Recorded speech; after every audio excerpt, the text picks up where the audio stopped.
Due to the graphic nature of this program, viewer discretion is advised. There's a war going on in America. A hidden war between citizens and criminals. The violent and the vulnerable. The strong and the weak. There's a new weapon in that war, the video camera. It can be a deterrent or an enforcer. In the hands of the police or private citizens. What you'll see tonight is graphic, troubling, and real. It is a frightening view of crime seen through police dashboard cameras, hidden surveillance cameras, and undercover stings. Videos made by those who uphold the law and those who break it. What you'll see is the hidden face of crime and the exhilarating triumph of justice.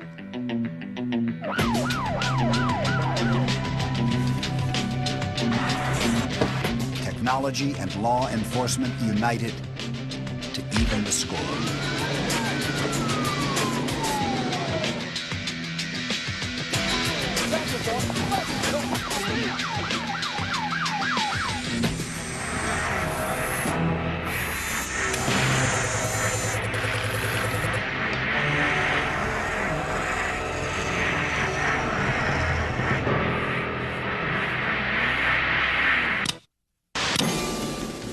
Video has become a powerful tool of law enforcement, used by the police and by private citizens for defense and for protection. Criminals have learned that the camera leaves them exposed and vulnerable. They know they're being watched.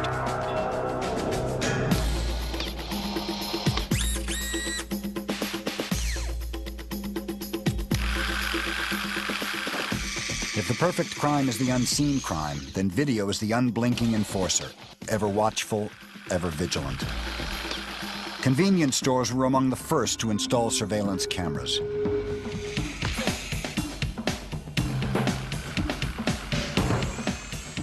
No one, not even a police officer, is more vulnerable than a convenience store clerk. Orlando, Florida. How many? They're $2 a piece. Give me 3 of them.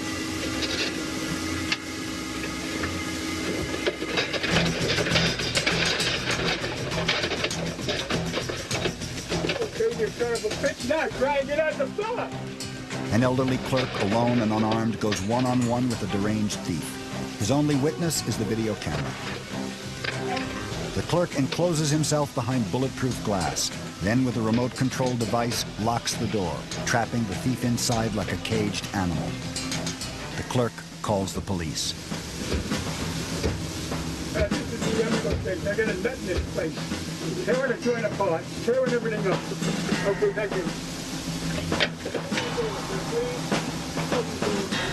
You're on your way to bail.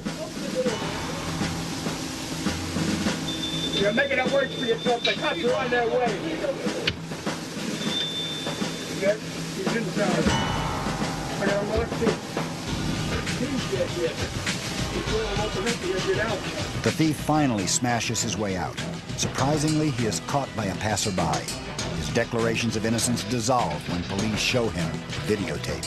He is convicted. Melbourne, Florida. A surveillance camera captures a rip-off in progress.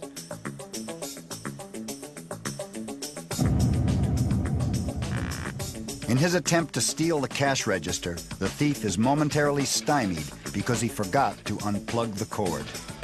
The clerk gives chase and gets a license number. The man is arrested. The videotape confirms his identity. When choosing targets, criminals ask 2 questions. How easy is the score, and how big is it? Las Vegas, Nevada. Nowhere are the stakes higher or citizens more vulnerable. This 5-man crew of rip-off artists, a distract team, orchestrate a $10,000 heist with the finesse of a football play. The team leader oversees the operation, communicating with a series of complex hand signals. He selects their mark. The members move in. There's one problem. An observant young couple may have noticed his signals. Something is amiss. A comrade moves in to provide a distraction. He asks for directions in halting, broken English. The couple cannot quite make out what he is saying. They are distracted. Safe from their watchful eyes, the gang carries on behind them. The leader himself has realized he needs to provide a critical distraction. The man to the left of the mark. At the same time, this man in the flowered shirt creates a commotion. Did you drop this $100 chip? The crowd at the window turns to look. The mark stoops over to pick up the chip. All eyes averted, the point man grabs the mark's $10,000 from the counter. With surgical precision, the team exits. The mark has no idea his money had been on the counter, much less stolen. He's still waiting for the payout.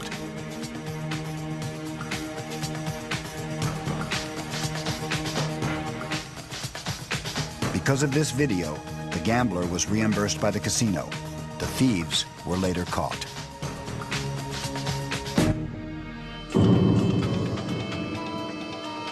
Frustrated by the proliferation of video cameras, criminals retaliate, using disguises or devising new strategies to counter the threat. West Palm Beach, Florida. A burglar breaks into an appliance store. Conscious of the video camera, he has masked himself. But the disguise is inadequate. His distinctive nose and glasses lead to his being recognized as a former policeman. The ex-cop is currently doing time. San Bernardino, California. A gang, posing as Valentine's Day shoppers, inspect the merchandise in a jewelry store. Without warning, one of them pulls a gun.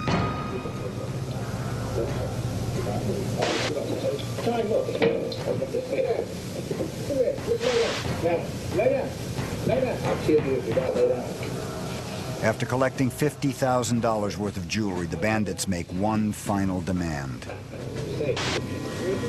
Helpless and alone, the jeweler is forced to comply, knowing that the camera is witnessing the crime.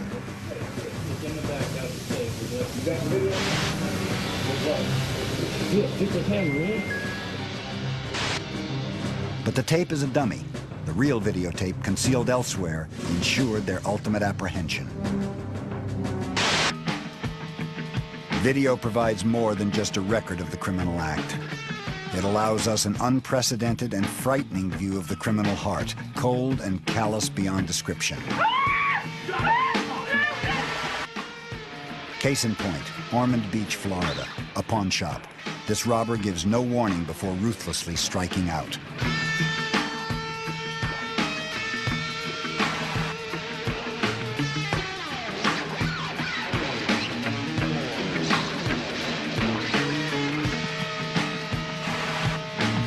Amazingly, the seriously injured store clerk was able to wrest the bat away and chase the thug out the door.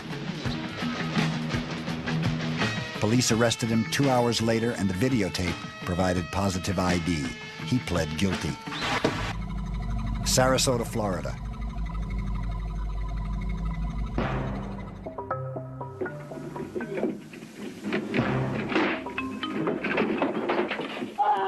Without warning or reason, a gunman fires on a defenseless clerk. I don't see nothing. All right, I don't see nothing. The videotape reveals his assailant's shocking disregard for human life. The clerk survived. The robbers escaped with $23. West Palm Beach, Florida. A customer enters a jewelry store. Sensing trouble, the owner is jumpy and suspicious, with good reason. 2 years earlier, robbers overpowered and maced him, escaping with several $1,000s worth of jewelry. This videotape led to their apprehension and conviction. Since then, the jeweler conceals a semi-automatic pistol on his belt behind his back. What occurs next is terrifying. The robber pulls his gun, the store owner his, but the safety is on. The jeweler cannot fire.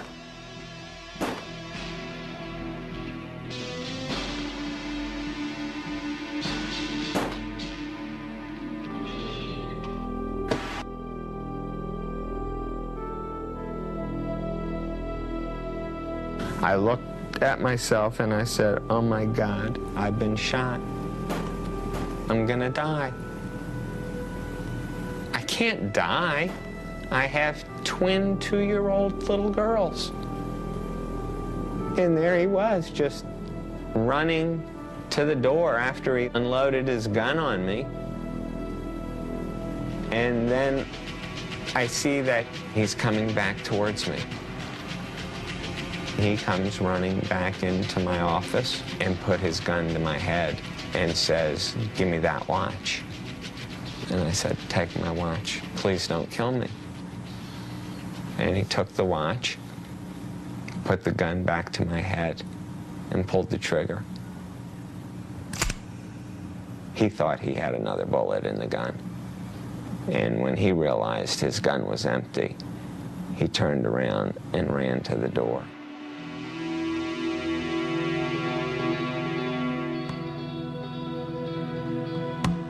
All I could think about were my girls, and that they would grow up without a father. And they asked me every day, Daddy, why do you have all those boo-boos on your stomach? And I tell them, well, that's what the bad man did to me. And they say, Daddy, why are you crying? And I tell them, that's what the bad man did to me. This brutal criminal, a potential murderer, is still at large. The best hope for his capture is this videotape. If you know who he is, contact your local police. He should be considered armed and dangerous. Coming up, 3 desperate fugitives take down a cop in a horrifying act of violence, caught on the officer's dash camera. Arrogant vandals tape themselves, destroying everything in their path. Ruthless criminals film their terrifying rampage of violence.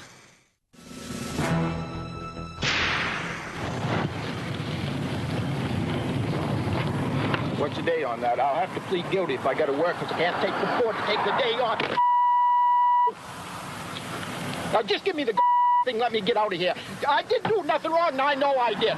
Now let me get out of here. I ain't in no hurry, but I did want to get some kills for my dog.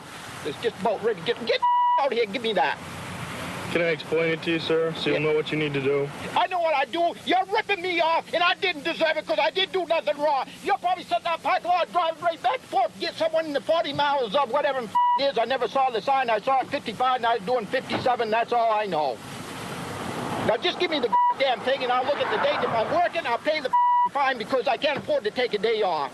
And if I'm not working, I'll plead not guilty because I know well I'm not guilty.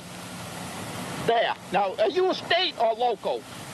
Looks like you're a state trooper. Get back and pick up some more guys and run up the deficit on the working man. Just give me the damn thing, let me get out of here. What I need you to do is sign the X so I can explain this to you. There ain't no explaining. I got picked up for speeding before.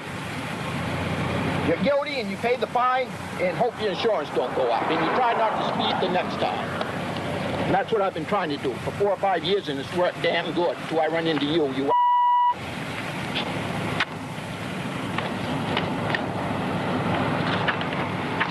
Green copy's for your record, sir. I don't, all right.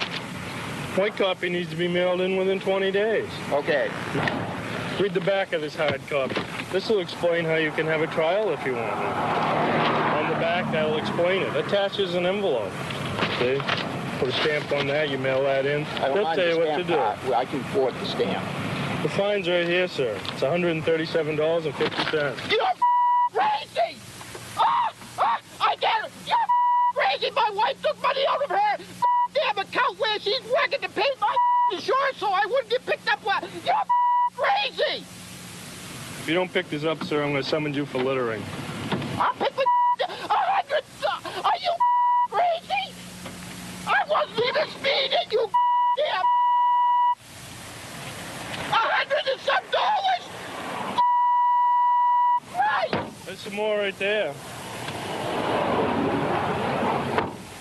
I've never heard of a fine like that in my life, you damn. You.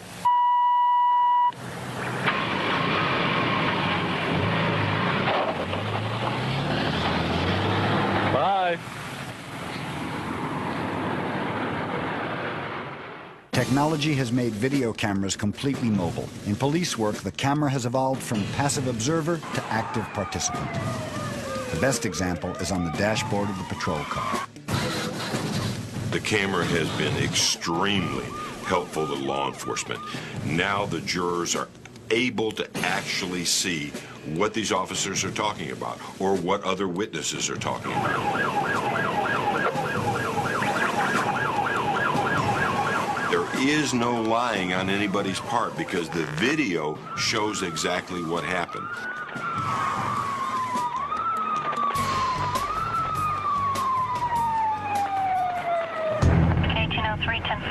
I'm afraid he's going to hit somebody and cause some damage. The dashboard camera has perhaps been most important to officers in the prosecution of drunk driving cases. I need to see your driver's license, please. Now, stop right there. What? How much have you had to drink tonight? Nothing. Not a thing. Nothing. Okay. Do you know the alphabet? I can say it backwards. Oh, I didn't ask you to say it backwards. Can you say it frontwards? Yeah, A, B, C, D, E, F, F, G. Okay. Do you know the whole alphabet? You would say the whole alphabet, not backwards. Now keep your eyes closed. Touch your nose with your right hand. All right, back. Put your arm back. I can't do this sober. Okay. I cannot do this at all. Step right back over there, please. Okay, reach out and touch the tip of the pen for me. The pen. The pen? Not your chin, the pen. Okay. Reach out and touch the tip of the pen for me.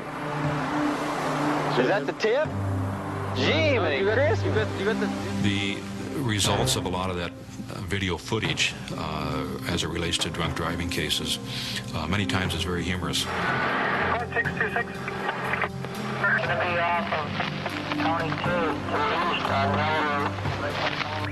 2. But the true essence of it being that that person was so intoxicated, and yet this guy, like, you know, thousands every year, is out driving his car. And I'm placing you under arrest for driving under the influence of alcohol, okay? I need you to turn around.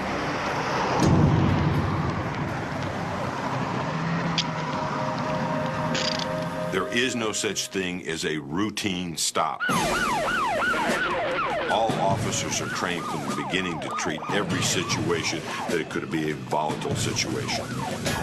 This is a South Carolina highway patrolman, and this is probably the most shocking tape that all the law enforcement officers that scares them the most. 30 or 45, okay. But that same car is going to be the one that's going to be on this. It's going to be on this. And what he does is he goes down and chases, and with the help of citizens, catches that vehicle.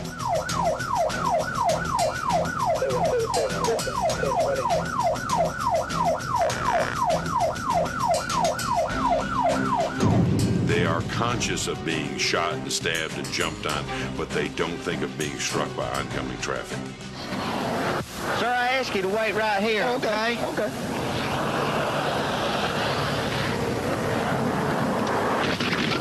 Oh, man. You okay? No. 833 Atlanta, help. You okay? No. A lone cop on a road at night is powerless and vulnerable. The dash-mounted video is often his only partner. Get on the radio and call for help. On the radio? Yeah. Thanks to the motorist, help was immediately summoned. The officer sustained minor injuries and was back on the job 2 months later. You okay? No. This illustrates the point that an officer should always leave the mobile video running. You never know what kind of evidence it might capture. 1906. Northbound Michael Barrett.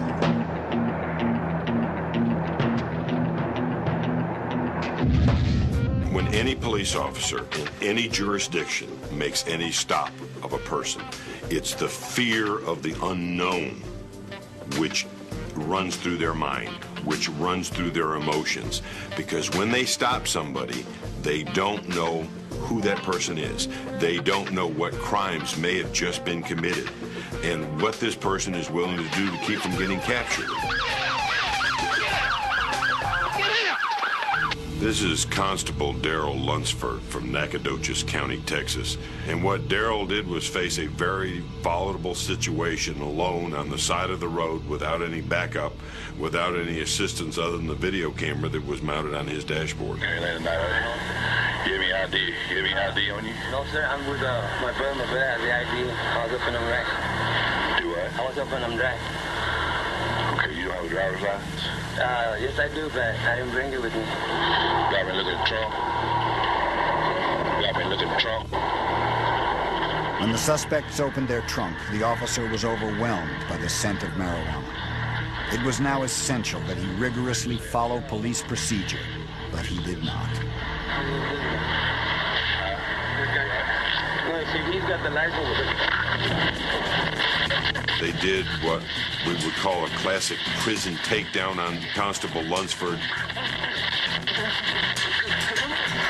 They attacked him one low, one high, and they were able to knock him off his feet. They roll him over on his stomach. They kick him in the head 3 times right here.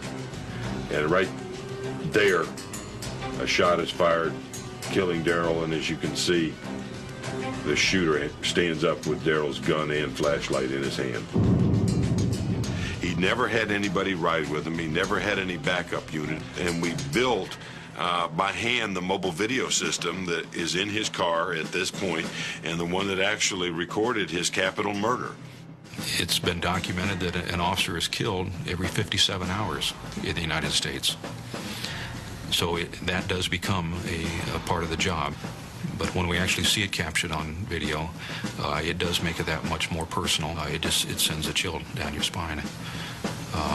To hear an officer screaming for help, hear an officer, in that instance, it's his last conversation that he has with anybody is what's on that tape and what's heard on the other end of that radio. And then there's no more. When they did capture the individuals, because the videotape actually looks different than someone in person because it's 2-dimensional. They took Daryl's camera, put in a clean tape, and actually photographed the individuals that they had captured to see if they looked like the same people that were on the film from Daryl's camera the night of his attack. All 3 of them were arrested. They were tried in the United States District Court. They were all found guilty and given penitentiary time in federal penitentiary. Coming up, paintball outlaws prowl the streets on a midnight shooting spree. A helpless victim videotapes his own violent beating by a neighborhood bully. A street gang unleashes its rage and fury on innocent victims.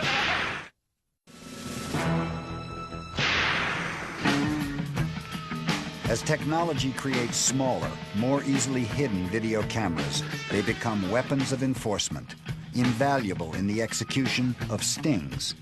As electronic eyewitnesses, the evidence they provide is incontestable. Los Angeles, California, car theft capital of the world. A luxury car is left parked in a high crime area under surveillance by deputies.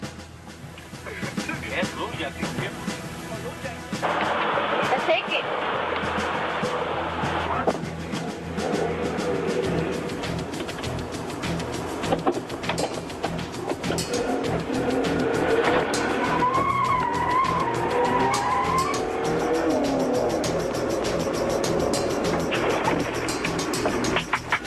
I like this one.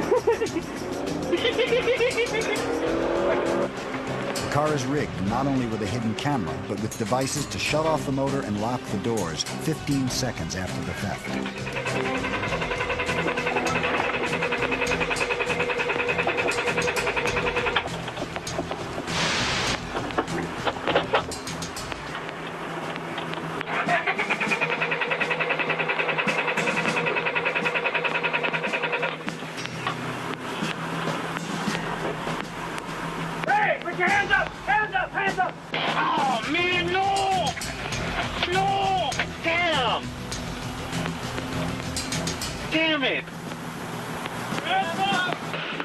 Even when escape is futile, a panicked criminal tries anything to avoid capture.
right, man. Hey, man, I didn't do... Damn.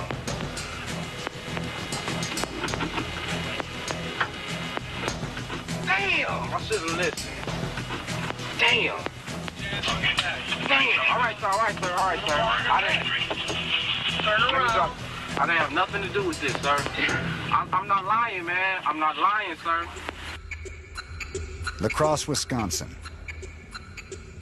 A woman hires a man to commit a crime.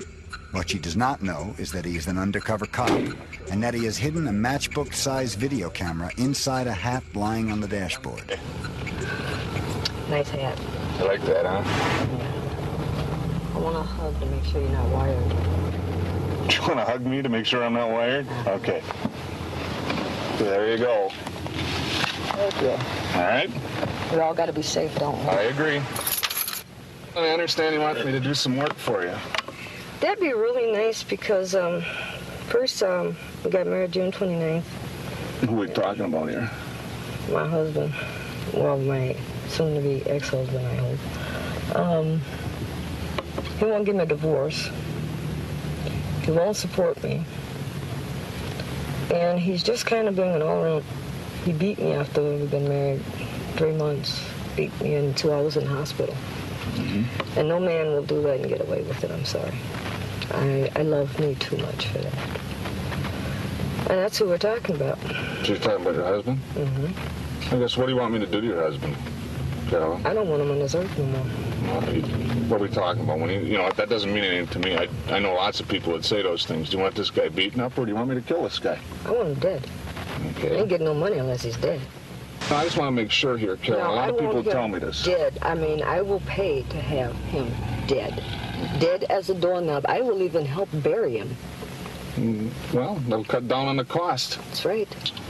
No matter what an officer is doing, they want to make sure that they're operating within an acceptable envelope so that they're able to get the charges against the individual, but do the sting in such a way that a later allegation of entrapment does not get leveled against them and become a way for the person to avoid justice.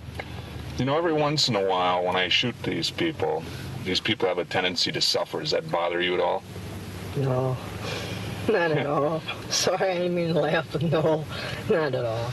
Okay, because, you know, it does happen on occasion that I've got to shoot them twice because I don't hit them right the first time. Hey, it happens. Have a good day. You too. And I'm going to have me a wonderful weekend. That would be her last weekend of freedom. She is now serving 18 years in a state penitentiary. Her husband was granted a divorce. Coming up, kids on a senseless rampage of destruction wreak havoc through $1 million suburb. A beating victim stings his ruthless attacker in a shocking home video. The unbelievable ritual of criminals taping their random acts of violence.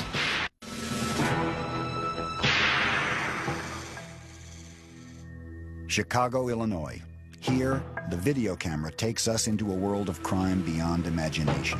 An undercover inspector acting as a fence for stolen postal checks sets a dangerous trap. To save his own life, he must use the only language this criminal understands. This scene may play like Goodfellas, but it is dangerous and real. You know what? You give me all your money, I'll blow your head off right now. Give me the money. You want money? Yeah, bitch. All right. Right now. You got it. You want money? You got it. And you call, man, give me that. All right, you got Find the car and take me out of here. Take me out of here. Hold on just a second. I'm not gonna shoot you, bitch, but you're gonna take me to Potomac, okay? To Potomac? What? Potomac and Austin. I'm going to dope deal, okay? All right, hold on. Just hold on for a second. Turn the car before. All right, all I'm doing is I'm talking to you for a second, okay? Yeah. So just be cool for a second and we'll talk about it. Shut the up and move the car before I shoot you in the stomach. You got it. You want to move? Yeah, we're moving, bitch. This is a federal case. These checks. Who the think you with, bitch? I ain't with nobody. Well, get reversed and get the out of here. Get the out of here. Just point that thing away from me. You're making me. Nah, I'm gonna put it right here. That's it. Let's just go, man. You're gonna shoot me. There's gonna be a million. I don't give a. I'd rather have that than the federal case, bitch. Then just point that thing away from me. That's all I want. You point the thing away from me, and I'm cool, all right? Put your hands that way, boy, because if you even dare get this way, let's go, the agent, wired for sound, is buying time, waiting for his backup. Stay cool, all right? Put your hands away. One false move, and he is dead. All right, let's go. Let's go. Mike said you were cool. Let's go, man. Please don't point that I'm gonna shoot you, bitch. Man, you getting me mad. And you're getting me mad. Just Well, point the let's thing. go. I got it in my arm. If it's gonna shoot, it's gonna shoot through my arm and through your body, all right? Okay, you got that. All right, then. All right, then. Just stay cool, all right? Just stay cool. Okay. Okay. All right, you bitch, get out. Get the out. San Jose, California. Bill Kiley suffered repeated harassment from a young neighbor. Kiley lived across the street and also owned the house next door. My tenants are gay. I'm gay. We felt this hostility. Tires started getting slashed and spit was on the window of the car. Eggs were thrown at the house. I just tried to keep a distance, stay away from it, avoid the problem. When I went to an attorney, the attorney suggested that either you have somebody with you at all times or get a camera and catch them in the act. On June 11, 1991, Kiley set up a camera in his front window, then crossed the street to water his lawn. Now the bullying neighbor approaches and taunts him. He started moving forward. Then he started calling me names. Faggot, queer, whatever he could to get a rise out of me.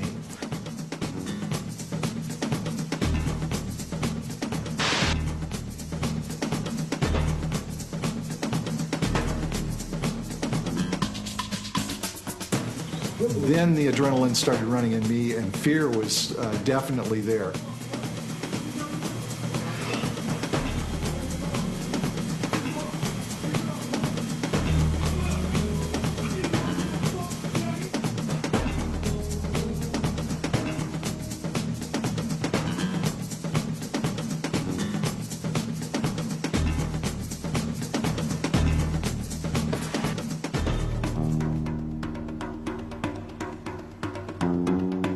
Nobody in the neighborhood, nobody that was watching this did a thing. I'm not sure whether I could have depended on my neighbors to tell the story the way that it happened. Without the videotape, without the camera being on the scene, this case would never have been prosecuted.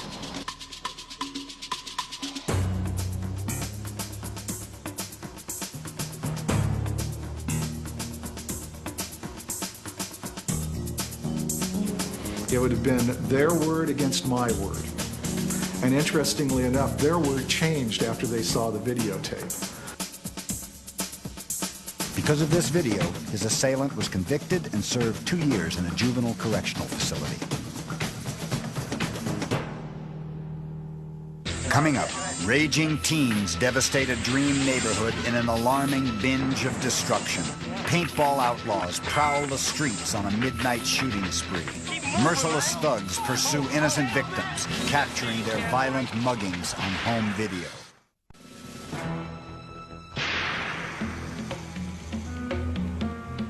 In the wrong hands, video cameras can become menacing and dangerous.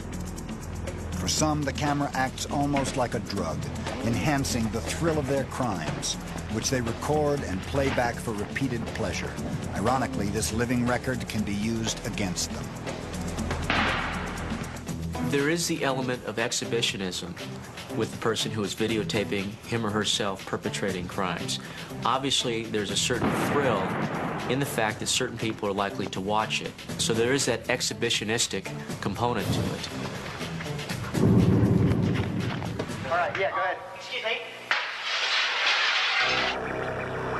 Jacksonville, Florida. A group of teenagers break into the development of model homes, videotaping themselves in a $100,000 orgy of destruction. These kids are particularly pathetic because their only way of fitting in and belonging is by deviating. And what they've done is they've decided that, you know, whereas some proud parents will videotape their kids playing baseball and so forth, these kids are going to videotape themselves playing a sort of twisted game of Destructo They want to memorialize what they've done. They're proud of it in a certain way, and it's kind of a trophy of their accomplishment. And it becomes a way of reliving it, reliving the enjoyment, the sadistic enjoyment they got out of initially perpetrating the crime. Face to the wall! Get down! Come on! Get in the other room and start being through. Hurry up! Come on! Come on! Come on! Come on! Get down! Come on!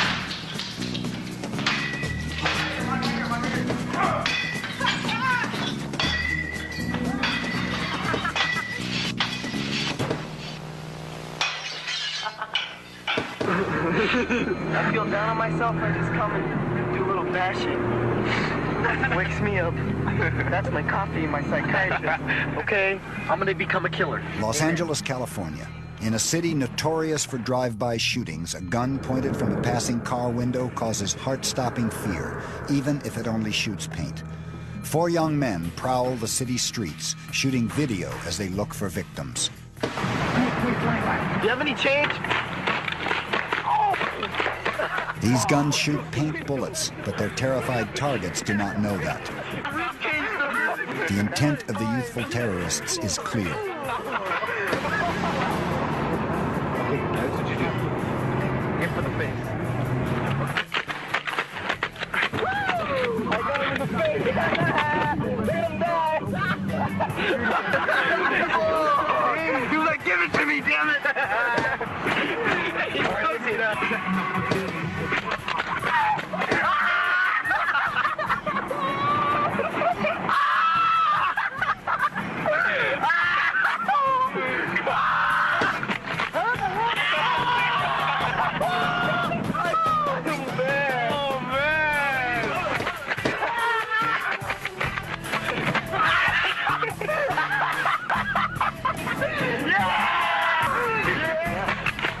Their joyride finally ends thanks to a passing patrol car, ironically caught in the attacker's video.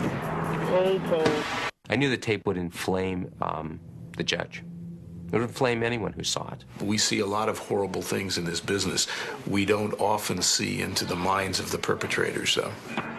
The fright you'd see and the glee that they had as they were shooting these helpless people was horrific. They want to look in the eyes and see the terror of somebody that they've hurt, and they want to go for the maximum amount of hurt. It's evidence of their blatant sadism. I understood immediately that the worst part about the tape is the hilarity. So the strategy was to counter the outrage, and we decided to produce our own videotape to show how my client was rehabilitating himself. So we shot him. We took him down to the Museum of Tolerance. It really brought home to me that people can be intolerant with no good reason. Why wasn't Mr. Skoblar learning to be tolerant of other people before he got in trouble? The reason I made this tape was to demonstrate to the judge the sincerity of my client's remorse. The client is trying his best to rehabilitate himself. He's a kid. It wasn't funny at all, though. There was no good reason to hurt those people. Give me a break. I mean, this kid is going on videotape once again to use it for his own selfish, self-centered purposes. I mean, the first go-round was so he can get off terrorizing other people. I think it's ironic and twisted that he would try and use videotape once again to get himself off the hook. You like, give it to me, damn it! It's the videotape that made it so outrageous. No one was willing to give these guys a break because of the hilarity. I think they should have done a year, but this judge sentenced them to 4 years in prison, and he did it because of the video. I just think this is really fun. A night of terror, seen through the lens of a criminal's camera. When Video Justice returns. There is a release in having power over another person for some people who are so inclined, and they get off on it. There is a rush that's associated with it. In the presence of a video camera, particularly if they're proud of what they're doing and want to showcase it, they're more likely to get a bit more extreme. They want to show off. Get over here, man. Get over here, man. Get your man. Get over here. Washington, D.C. 5 young thugs take along a video camera to record their own reign of terror, mugging and beating innocent people. The camera seems to magnify their violence. They use it to whip themselves into a frenzy. What do you see what he got, Ralph? Hold that, Get your hands up. Hold that, Ralph. I got 10. Get off, man. I got 10. I got 10. All right, chill. Leave it alone. Chill. Don't tell your brother. How you doing this? I never what you doing, man?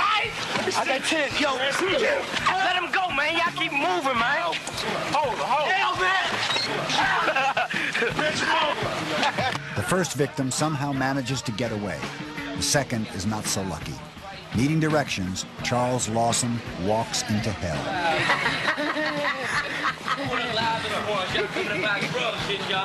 Yo, you see that siege camera right there? Stole the shit out of him, Shaw. Knocked the man out. Hit him in the back of the head, man. Hit him in the back of the head. Knocked the man out. Out of one punch, knocked the man out. Knocked the man out.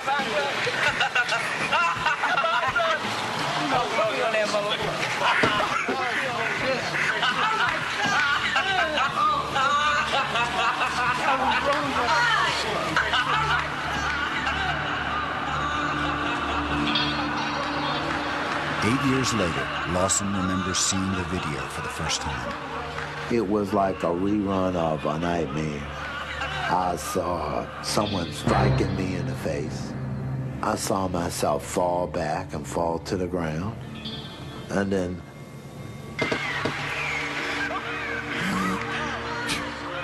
I see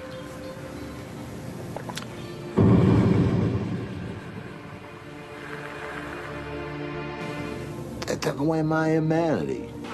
And they put it on tape for others to see their power and show it off. And I consider myself a good guy. I'm a human being. I'm a Christian human. As Lawson lies helpless, the men turn off the camera, and one of them shoots him. A gun gives you a sense of power for the moment. The video gave them a sense of power for eternity. Get up, man. Come on, man. Get up, Shaw. Shaw, get up, man. No, man. Get up, man. It's straight up D.C. hustling. 2 months after the attack, police stumbled onto this video, which led to the apprehension of the attackers. The ringleaders are now serving life sentences. Key to justice happening, believe it or not, was the video. Just as the video was the key to the depth of their inhumanity, it was also the key to their ultimate conviction.